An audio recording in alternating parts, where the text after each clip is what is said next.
stories, very, very touching stories about the realities of Nigeria in certain regions, like the northeastern region of Nigeria. And last year you won an award for Best VR Film at the Venice Film Festival for Daughters of Chibok. So why do you think that story was important? Why is the story special? Yeah, why is that story special? Well, I mean, Daughters of Chibok, I've said this like, I don't know how many times now, but when these girls were kidnapped, 6 years ago now, it's in 2014, yeah. If you take your mind back, there was just so many versions of the story that we didn't know which was true and which was false. And so from a storytelling perspective, I was always curious. I wanted to find out because it wasn't something that I felt should happen in any sane society and just be treated with as casually as it was treated in the beginning. And so I wanted to find out for myself what really happened. I wanted to speak to these women and know if it really happened, if it was true. And so for me, it was a case of just waiting for the right opportunity to be able to go to Chibok. Obviously, Chibok is not like, it's just down the road.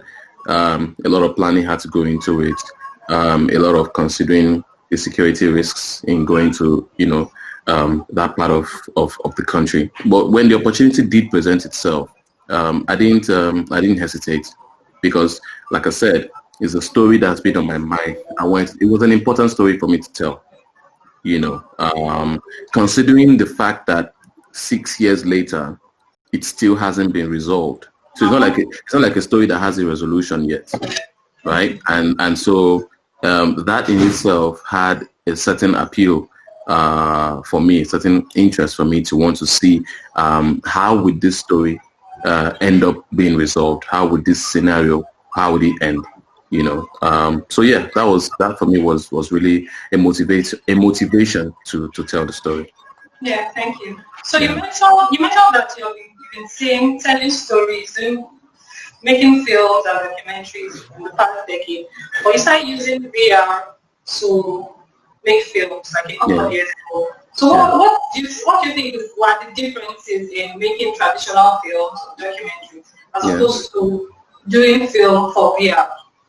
What are the differences that you've noticed or you've experienced? Yeah, so I'll tell you straight up, that like I said, I've been making documentaries for about a decade, and so sometimes because I do a lot of social impact or human interest stories, I go to these places. I've been to some interesting places, and you make these films, and when you come back and you share it, because you experienced it yourself physically. Sometimes I feel like I've not been able to properly, how do I put it now, interpret these places that I've been in, using traditional 2D. I always had that feeling like, I didn't quite get it right. I didn't quite convey what I felt when I was there. So for a long time, I just assumed it was just my, just some kind of OCD, worrying me that, I wanted to be perfect. But I didn't know what was missing until I discovered VR. And I remember the first time, my first VR experience was when I watched a concert of Coldplay in VR. And I was like, wow, this is what I've been looking for. This is how I can take people to these places that I've been to, these places that I want to, these stories that I want to share. This is how I can immerse them in these places. And so for me, it was really a no-brainer. And when people ask me, so why do you use VR? I say, well, VR for me, what it means for me is that it affords me the opportunity to take people to places that they ordinarily would not be able to access. You and I had a chat a couple of days ago. I was in the Northeast. I was in Buniyadi, making a documentary there in VR. I mean, to go there is just a whole different discussion, right? But how do you take that experience and how do you share it with the larger world? How do I share it in Lagos? How do I take people from Lagos to Buniyadi? VR is the answer, really. And so that's what it does for me. Not every story, obviously. I mean, I still make my regular 2D films, And I tell people that, look, not every story should be told in VR. There are some stories that would be great as 2D films, but there are some stories that if you had the opportunity to do it in VR, you should do it. Yeah, so you talked about how VR is very immersive, and I remember watching Daughters of Chibok on VR, and I was able to experience the environment where you made the movie, the farmland, the house, watching the subject's daughter wash her clothes, and everything seemed very real to me at the time. And I think that is the future of how we tell stories, especially when you need to experience things to be able to connect with them. Moving on to our next story. So okay, like this, like a follow-up to my other question. So how did it change the way you tell stories? Like you're doing 2D movies and you're doing VR. So how the VR change ways you put in place to make a good VR?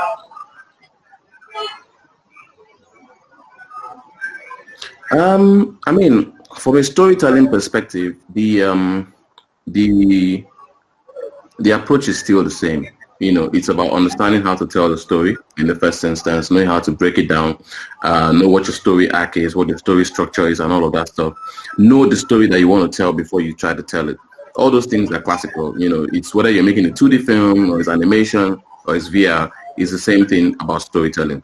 However, I think the big challenge comes in the technical aspects of making a VR film. So as a VR filmmaker, you cannot be a present director.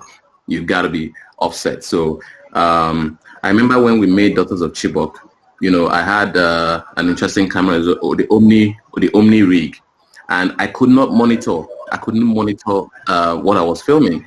So I would just you know, use my head and, you know, get the frame and say, okay, you know what, this looks good. And then I'll go hide in the corner and hope and pray that my actor or my actress does the right thing. So and I'll take multiple shots like that. I mean, it was a time-consuming, hectic process, but it was exciting for me. I mean, now we have different cameras. We have new cameras that we can monitor remotely and all of that. But I think that's the big challenge is, especially if you're coming from a traditional 2D background where you are a present director on set. You can say cut. You can say, okay, I don't like this. Let's do this again. You really can't do that in VR because you can't be in the shot. So I think that's the first sort of like learning curve that I had to undergo. Again, hello? I think I lost her. Okay, should I just continue talking?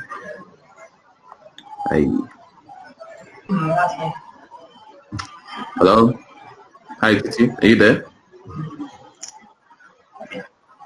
Yes. Okay. Yeah, cool. So I mean, I don't know what part you got and what part you lost, but you know, I said so be a present director is a near impossibility in VR, and also the post-production workflow is quite interesting. So after filming, you have to now capture it, and then you have to now stitch it before you now take it into Premiere, where you can start to tell your story. But then you now have to patch your tripod and all of that. And then if you decide to do interesting things like maybe slider shots or drone shots like we do in 360, it's a whole new set of challenges that you have to deal with. But for us, it's exciting. And I'm blessed to have a great team that are eager to learn new things. So every day we're experimenting, we're trying out new things, we're trying to figure out what works, what doesn't work. So yeah, it's every day it's exciting for us to explore this new medium for storytelling. Thank you so much. My next question is, sorry. You talk about the challenges that you face, while making these movies. But on a broader scope, what are the challenges that the VR space faces here in Africa? We know that it's still a novel technology used by storytellers, or in general for whatever reason. So what are the challenges in your opinion for VR in Africa? I think I lost you a bit, but if I understand what you're saying, challenges for VR filmmakers in Africa, right? Okay. Yes. I think the biggest challenge right now is cost of entry. To get a decent VR camera can cost you about, say the Insta Pro, for instance, about $5,000 US. That's just a camera. There are other accessories that you need to get. You can't just use any regular computer to attempt to stitch VR footage. It won't talk to you. So that can set you back by another maybe $3,000. Yeah. So by the time you're done spending and the smoke clears, you've spent a decent amount of money. So for people who want to do it, how many VR filmmakers, how many people who are interested in VR can afford that? And it's not like it's such a huge industry that you can say, oh, let me go and hire from a camera from Mr. A. I don't have to buy. Let me just go and hire from him. You understand what I mean? So I think cost of entry is the biggest challenge. And then the second challenge again would then be, so when you've created the content, distribution, how do people access it? How many people have headsets? How many VR cinemas do we have, or how many location-based entertainment centers do we have for virtual reality content? So, I'm assuming there. But yeah. So, but here's the thing, right? That does not that should not stop us from exploring this exciting medium. These are the early days of virtual reality, and the amount of investment that we put into it now, both personal, both institutional, will determine where we will be years from now, right? Someone said something to me. She said, look, Joel, for the first time as Africans, as Nigerians, content creators, we have an opportunity not to play catch up with VR, because it's still early days for pretty much, a lot of us, or everyone, globally. Yeah.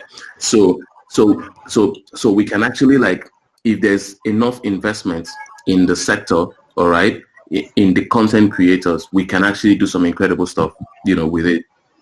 And so I think that for us to be able to overcome those challenges, there will need to be some level of institutional support. I've seen a lot of that, in the West. I mean, I did a mentorship class with some students in Israel, and they were supported by the Israeli government. And basically, what was happening was that it was a sort of like an exchange program between Israel and Canada, and they were being funded. So first-time filmmakers were funded with up to about, I think, 50,000 euros to make a film, and they don't expect anything in return. That's incredible. That's incredible. And imagine if we had those kind of opportunities here for young filmmakers who wanted to explore this medium. So that I think is what would happen, because otherwise it would just be a case of just individuals like myself or one or two other people who have some money and are willing to take the risk. Because if this doesn't work out for me, well, it's my money that's gone down the drain, but not everybody can afford to take that risk. So yeah, that's what I would say about that. So what you're trying to say is that individuals cannot do it alone. We need support from the government to be able to invest in VR now that it's early days, so that in a few years we don't start to try to catch up with the rest of the world, which is very solid. My next question is that in the world of virtual reality and technology in general, what kind of opportunities do storytellers have in the way they tell their stories, especially here in Africa? What opportunities are bound for them? So I mean, for virtual reality, in the world of virtual reality, what opportunities lie? So number one,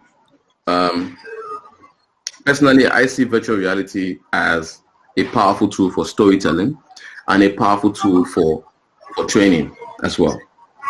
So we can use it for training. We can use it for teaching. All right. And it's something that has great potential for us here we can use cutting edge technology to as a tool for knowledge sharing.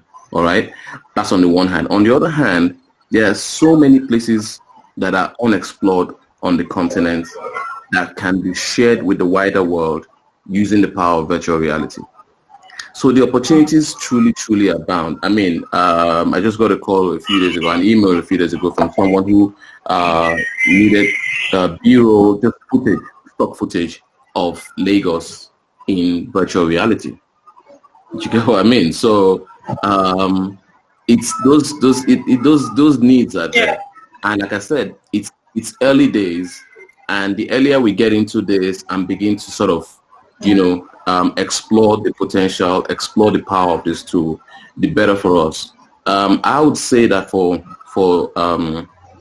Nigerian filmmakers or African filmmakers who are interested in virtual reality, I think the priority right now is to fully understand and get a firm grasp of this technology, how to use it to its full potential.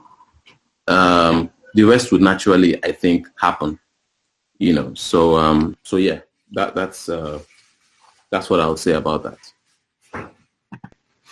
I think I lost her again. Yeah, I'm back. Sorry about that. Yes, that's cool. So did you get my last answer?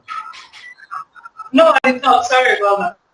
Oh, okay. So I was saying that for now, I think we should focus our attention.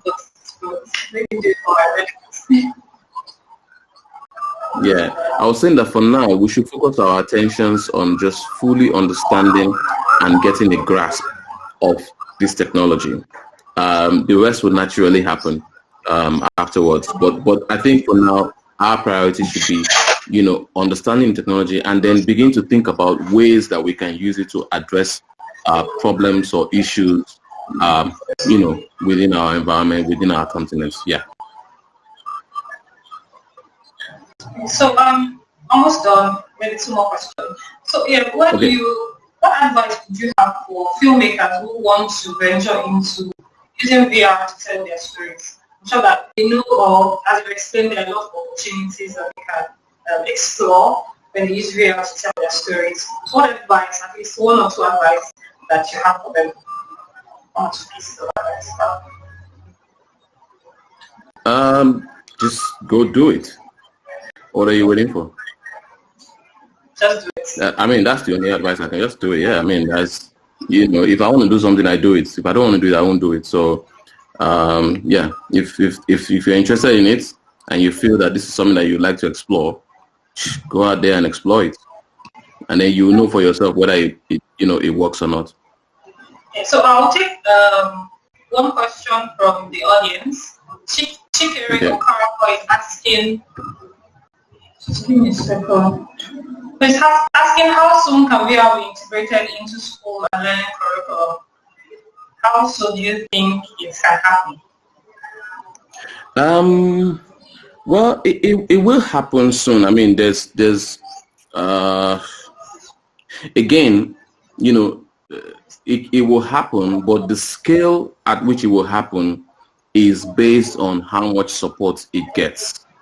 If there is institutional support, right, then it can be pushed out on a huge scale. If it's just one guy doing his thing in his bedroom, then maybe a forward-thinking school can decide to use it. I mean, we are already thinking about something in that line. There are some things that we're working on right now, but still just as a small company doing our thing. But does it have potential? Yes. Are people already using it in other parts of the world? An emphatic yes. So again, what are we waiting for, right? We don't want to get to the point where we begin to play catch up when we had an opportunity to lead the race. Yeah.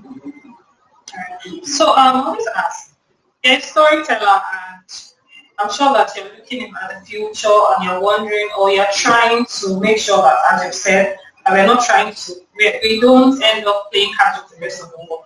So when you look at Africa, the way we tell our stories now, what kind of future do you see? How do you mean? Or what kind of future do you want to see? How do you want to see Africa in the next 5 years using technology to tell stories? What kind of future do you see Africa telling good stories, using technology as a leverage, using VR and other technologies that are available to tell our stories? Because we know that we have very, very rich African stories. And we shouldn't be making these stories for just ourselves. And I know that technology is going to be like a very, very big enabler to export our stories to the rest of the world. So what kind of future do you see as regards to using technology to tell our stories as Africans? Well, I mean, the future that I would like to see is a future where young African filmmakers and content creators are using this technology to tell powerful stories, leading change, and really just doing remarkable stuff. And here's the thing about VR.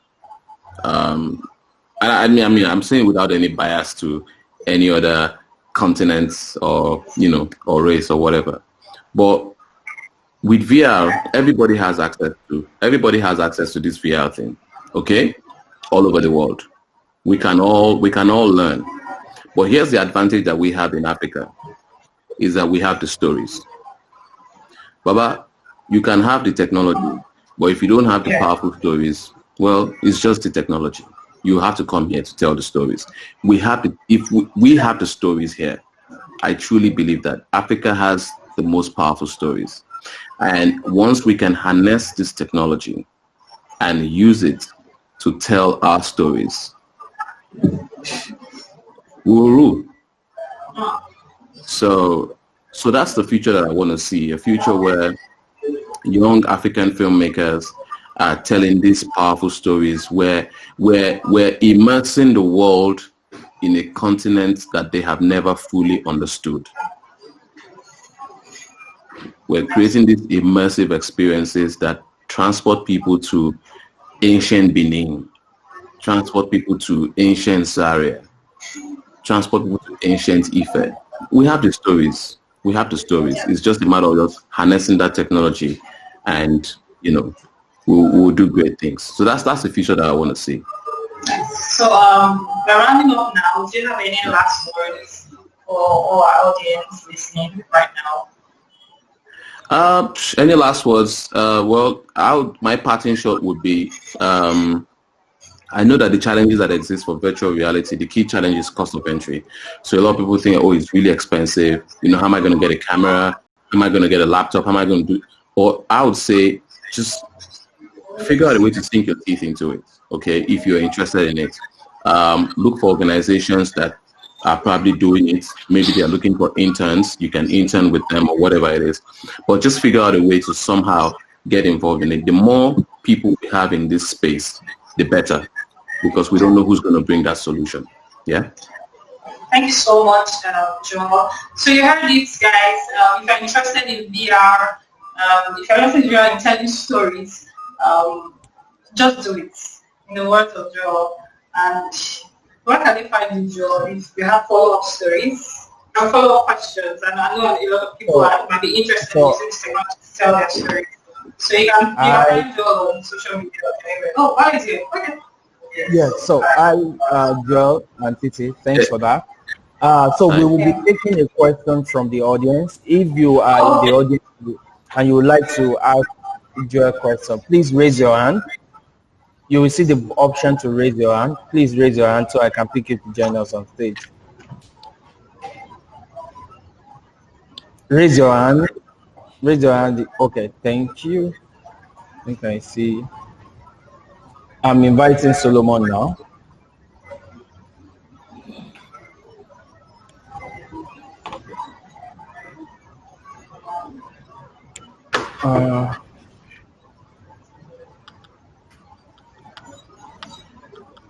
Solomon. Please, Solomon, there is an invite button option on your screen. Just accept it. Morning. Okay, we have Solomon. Good. Okay. Hi, Solomon. Yeah, good morning. Hello. Yeah. Thank you. Good morning. Good morning.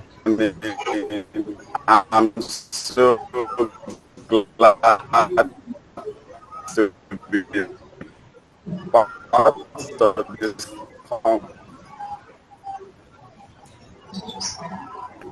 Yeah. The network is really bad. I want to say a very big thank you to Techpoint for organizing this conference.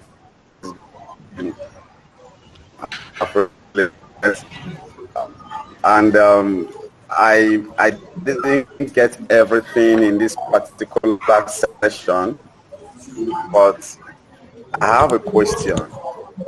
As a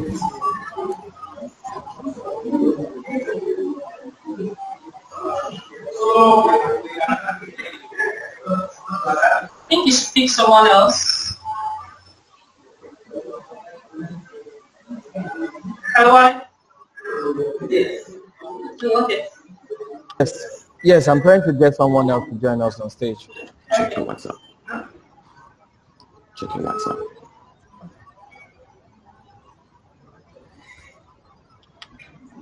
Hello. So please. Okay, I think the other person is not joining as well. Maybe network issue. So Okay. with that, thank you so much, guys. Thank you, for Joel. the session. Thank you. So. All right, guys. Thanks a lot. Thank you, Joel. Thank you, TC, for the session. We do appreciate your time. Thank you. Take care. Bye. Bye. And so people, you can ask Joel any question. Go to community.techpoint.africa. We'll get him to answer you. Community.techpoint.africa. I have to use this opportunity to appreciate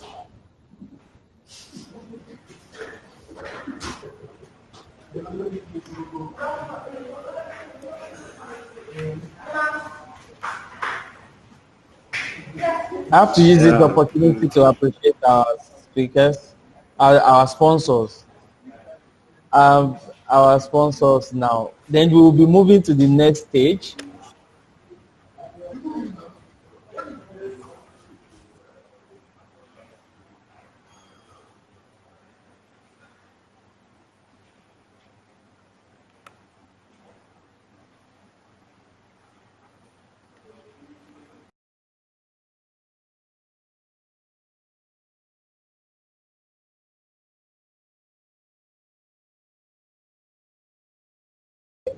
Oh, sorry about that. So I will use this opportunity to appreciate our sponsors. Patricia, thank you, Patricia. Thank you, Bento. Thank you, Host Now. Thank you, Media Point. Thank you, Stanbic IBTC. Thank you, Loraton. Thank you, everyone, for this. So the next session is starting now, which is an interesting conversation. We will be discussing secure digital currency for the future of Africa. And we have Damilola Odufua, head of PR Africa, for Binance Africa. And the speakers will be having Eric Annan, he is the CEO of Kubix. And we have Yele Bademos. We have Yele, founder of Microtraction and Bundle Africa. Then we have Marius, General Manager for Africa, Luno. And we have Fejiro. Fejiro is the CEO of Patricia Technology Limited. So the next session will be starting soon. Stay tuned. It's starting soon.